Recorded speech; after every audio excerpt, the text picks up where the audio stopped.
Burger बेचने वाला कालू कौआ। अलीगढ़ के जंगल में टुनटुनी चिड़िया अपने पति कालू के साथ रहती थी।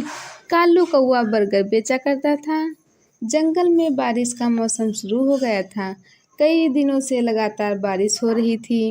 हे भगवान, कई दिनों से मूसलाधार बारिश हो रही है। घर का राशन भी खत्म हो चला है और आज मैं बर्गर बेचने नहीं गया तो बच्चों को क्या खिलाऊंगा। चाहे कुछ भी हो जाए, मुझे अपने बच्चों के लिए बर्गर बेचने जाना ही होगा। टुनटुनी, तुम बच्चों का ध्यान रखना, मैं बर्गर बेचने जा रहा हूँ। बर्गर बेचकर जो पैसे मिलेंगे उससे मैं घर का राशन लेता हूँ। इतनी तेज बारिश में कहाँ जाओगे जी?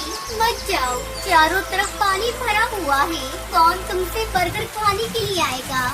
मुझे मत रोको टुनटुनी, कई दिनों से घर पर बैठा हूँ, एक पैसा आमदनी नहीं हुई। अब नहीं जाऊँगा तो भूखे मरने की नौबत आ जाएगी। इतना कहकर कालू कौआ अपना बर्गर का ठेला लेकर चला जाता है।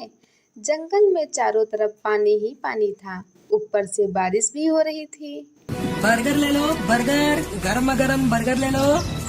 अरे ओ कालू भैया, इतनी बारिश में बर्गर बेच रहे हो, जरा मुझे गर्मा गर्म बर्गर खिलाना।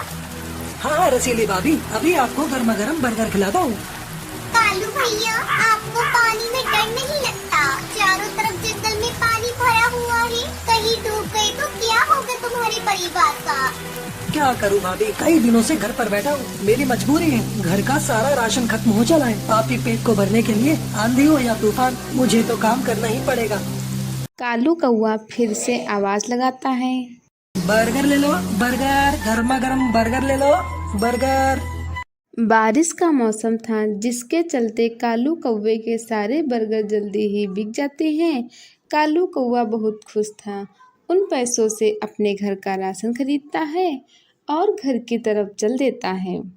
लेकिन रास्ते में ज़्यादा पानी होने की वजह से उसका पैर फिसल जाता है और वह पानी में डूबने लगता है। उसका सारा सामान पानी में बहने लगता है।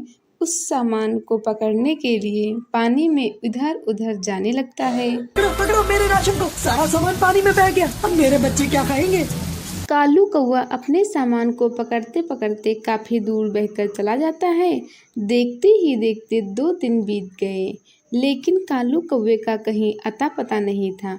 टुनटुनी और बच्चों का रो रो कर बुरा हाल था।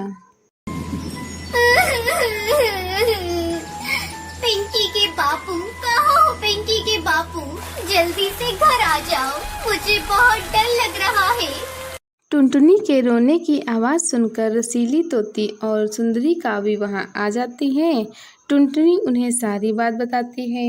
तुम पागल हो गई थी क्या टुनटुनी? चारों तरफ जंगल में पानी भरा हुआ है, ऐसे में कालू को बर्गर बेचने क्यों जाने दिया तुमने? सब तुम्हारी गलती है।